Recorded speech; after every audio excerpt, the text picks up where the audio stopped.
Përshëndetje miq, përshëndes unë Mimoza Elezi.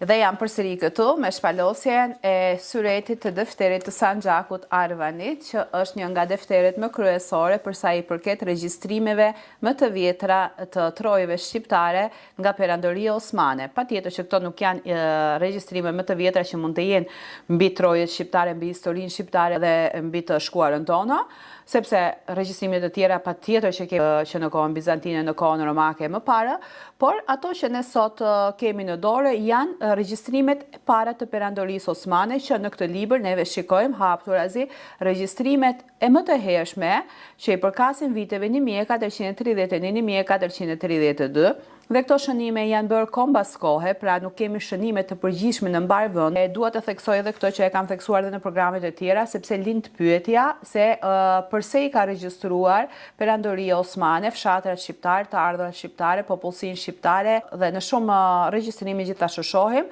se janë të regjistruara edhe shënimet e popullsisë, se cilës fe i përkisnin dhe sa të krishterë dhe sa musliman kishte në një fshat. Gjithashtu, duke u bazuar nga konkluzionet që kam në incizimet më parshme, një pjesë konkluzionit dhe thonë sa mirë që perandoria osmane i ka majtë, sa mirë na ka bërë, patjetër që ka bërë shumë mirë.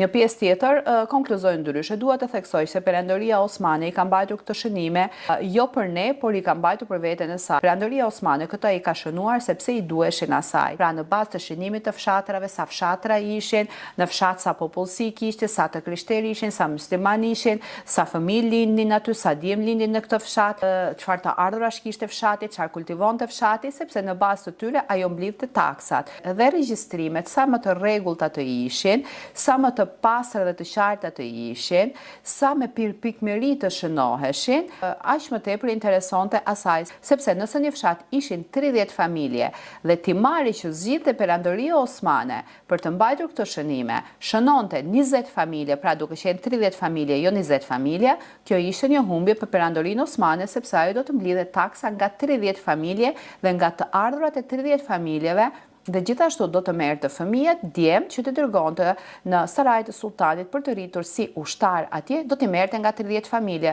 por nëse shënoi 20 familje, këto 10 familje nuk i regjistroheshin dhe nuk mblidheshin djem. Prandaj, si timar li, pra si administrator të këtyre zonave dhe fshatrave, ajo zgjidhte njerëzit të cilët ishin më besnik të saj dhe i jepnin regjistrime sa më të sakta. Nëse verifikoi ose spionohej nga dikush që timarliu nuk mbante shënime të rregullta, pra nuk shënonte aq sa duhej, perandoria osmane patjetër që i merrte të gjithë pronat nga ty, qofshin edhe nëse ky i kishte trashëgimi nga prindërit e tij, dhe ja jepte dikujt tjetër, dhe në përgjithësi ato persona mund të ishin vendali që i shërbenin perandorisë osmane ose ishin timarli të sjellë nga vende të ndryshme.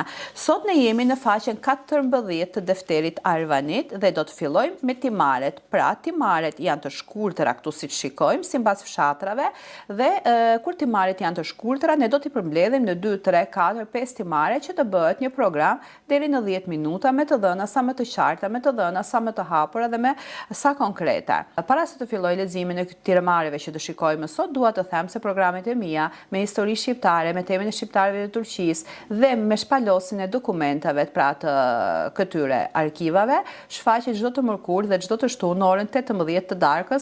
Sot jemi në faqen 14 të defterit Arvanit, që ishte përmbledhur nga historiani i shquar turk Halil Inaxhik, dhe këto dokumente janë dokumentet e para të shënuar që fillojnë që nga viti 1431 dhe këto dokumente kanë filluar të përmbledhen në këtë libër në vitet 1520, pra rreth 70 vite mbas vdekjes së Skënderbeut. Dhe sot jemi në faqen 14 të defterit të Arvanitit, jemi në vilajetin e Gjirokastrës dhe po shikojmë timarët. Sot kemi timarin e Sulejmanit, timarin e Satit të Ndjera dhe timarin e Ahmedit. Vazhdojmë. Timari i Sulejmanit. Sulejmani nga Eflugani, pra Eflakani, që kishte ardhur i dëbuar, ish vendosur që nga koha e sultanit të Ndjera ishte vendosur këtu dhe në dorë kishte beratin e sultanit të Ndjera. Berati thon fermani, pra urdhrin e sultanit, dhe kishte si detyrim personal, kishte në shërbim të tij një ushtar të armatosur. Dhe fshatrat që përmbante timari Sulejmanit ishin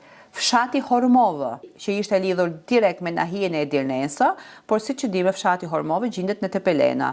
Dhe fshati Hormovë kishte 50 shtëpi dhe 3 beqar. të ardhurat totale ishin 2670 akçe. Kemi shënim, gjysma e këtij fshati së bashku me 1/8 e pjesës së poshtme, sipas regjistrit të Trenavicës, ishte dhënë më parë si timar për beun e Sanxhakut. Ai e administronte dhe shërbente në Kalana e përmendur. Për këtë timar, këtu kemi pika, pra ka kemi mungesë shkrimi, i biri i Selekit me emrin Jusuf kishte dokumentet përkatëse të këtij fshati, por një pjesë e këtij fshati bashkë me pjesën e poshtme të Trenavicës, edhe këtu kemi pikpyetje, ju dha me pjesën e Lovdanit, pra si pjesë e Aliut Sarraj, dhe ai e administron Kalana e përmendur. Këto regjistrime janë mbajtur në vitin 858 në Edirne, por këtu për cilën Kala dhe vend flet, patjetër që kur shohim Hormova është një fshat i Tepelenës dhe këtu mund të bëhet fjalë ose për një kala të vjetër në Hormov, sepse Hormova është një nga fshatret më të vjetra të asaj zone,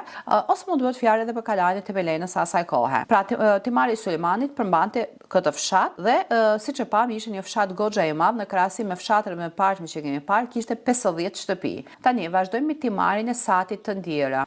Sati i Ndjera ishte nga Taraklëborllu, kishte ardhur i dëbuar ose i zhvendosur. Këtë pjesë e kishte vendosur Hasani nga Caniku dhe Jakub Beu e kishte njoftuar për këtë. Ai ka në dorë urdhrin e vendosur të prerë të Pashait. Dhe ky kishte në shërbim të tij me shërbim të detyruar një kalorës të armatosur. Në timarin e Satit përfshihet fshati Leshnicë, që ishte në varësi të Vajonetës, dhe ky fshat kishte 18 shtëpi, të ardhurat ishin 1010 akçe. Timari i Satit dhe timari i Sulejmanit përmbanin nga një fshat. Vazhdojmë leximin. Timarin Ahmedit të Ndjerë, që ishte i biri i Haxhi Ibrahimit. Ahmedi i Ndjerë, që ishte i biri i Haxhi Ibrahimit, ishte nga Teraklëborllu, që kishte ardhur i dëbuar në kohën e sultanit të Ndjerë. Babai i tij ishte zhvendosur aty më pas dhe vdiq. Në kohën e sultanit Tanë, ky timar ju dha Ahmedit të përmendur. Ai ka në dorë urdhrin e vendosur të prerë të Pashait, por timari është i vogël. Kur të ketë të ardhurat të mjaftueshme, Ibrahimi do të përmbushë shërbimin e rojës dhe kalas në vendin e tij. Ibrahimi kishte në shërbim të tij një ushtar të armatosur. Kemi një shënim, ky timar ju transferua Muhamedit, birit të Ferras Hasanit, në mes të muajit Rexhep të vitit 856 në Edirne, pra me urdhën nga Edirneja. Në gjendjen e tanishme, ju dha shkruesit Ahmed, i cili solli letër nga Kasëm Pasha në fund të muajit Ramazan të vitit 856 me urdhën nga Edirneja. Ky kishte gjithashtu nga bahën nga lidhja e Zenebisë një pjesë toke. Dhe si shënim këtu shohim, ky term lidhet ndoshta edhe me një emërtim tjetër të Sanxhakut të Gjirokastrës. Shikojmë fshatin Kaline. Në varësi të fshatit të Ahmedit ishte fshati Kaline, që mvarej nga Edirneja, dhe ky kishte 8 shtëpi dhe një pjesë toke të lirë.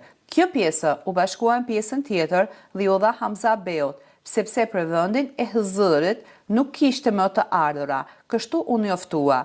Dhe kjo është regjistruar në vitin 852. Pra, siç e kemi parë edhe në programet e mëparshme, fshatrat të cilat ishin fshatrat të vegjël nuk kishin të ardhura, ato i janë bashkuar. Prandaj edhe në këtë mënyrë janë humbur edhe shumë fshatra. Siç e kemi parë në programet e mëparshme, zhvendosja e fshatrave bëhej për shkaqe të ndryshme, ishin shkaqet e emigrimit, ishin shkaqet e hasmërisë, pra të gjakmarrjes, ishin shkaqet e mungesës së ujit dhe ishin shkaqet e sëmundjeve të ndryshme që ishin në atë kohë, dhe këto ishin ato faktorët kryesorë që detyrojnë që fshatrat të zbrazeshin, të ngelnin fshatrat të vegjël, dhe kur ngelnin fshatrat të vegjël, këto bashkoheshin me 2-3 fshatra të tjerë, kështu që ndryshoi emri dhe humbej gjithçka, çdo gjurmë historike që mund të përmbanin këto fshatra.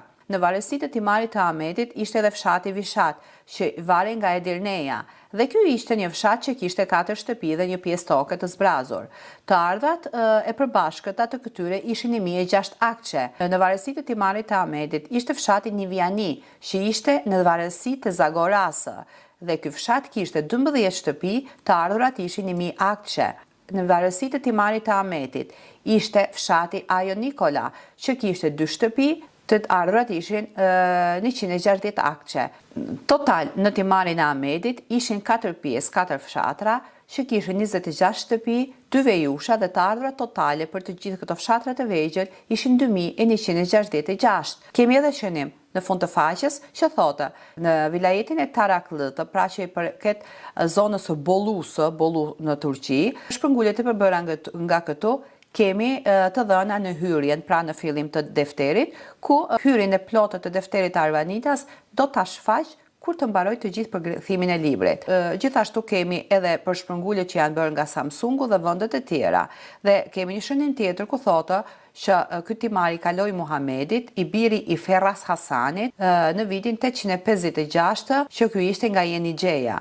Kemi një shënim ku thotë që termi Zenebis, që nuk gjendet në kanunname, ndoshta lidhet edhe me emrin tjetër të Sanxhakut të Gjirokastrës. Gjithashtu kemi një shënim ku thotë shkruesi duke e shkruar gabimisht këtu në regjistrim që i përket timarit numër 18 më poshtë me fjalën alamet ka treguar se i përket pjesës së mëposhtme, domethënë Krina dhe Viçar. Pra, dokumentet janë që nga vitin 1430, janë shkruar, janë mbajtur si shënime në atë kohë, por që të përmbledhen në një defter të plotë, pra të jetë një arshiv të plotë të gjitha dokumentet që nga vitin 1431 deri në vitin 1520, pra kanë filluar të përmbledhen në vitin 1520. Dhe këtu në shumë raste shikojmë për shembull që kemi boshllëqe, kemi hapësira dhe ta mungojnë disa të dhëna, sepse një pjesë e dokumenteve janë grisur, një pjesë e dokumenteve nuk janë lexuar qartë dhe mund të jenë të humbur. Prandaj ne shikojmë ato dokumente të cilat kanë arritur të përmbledhen dhe të shfaqen këtu.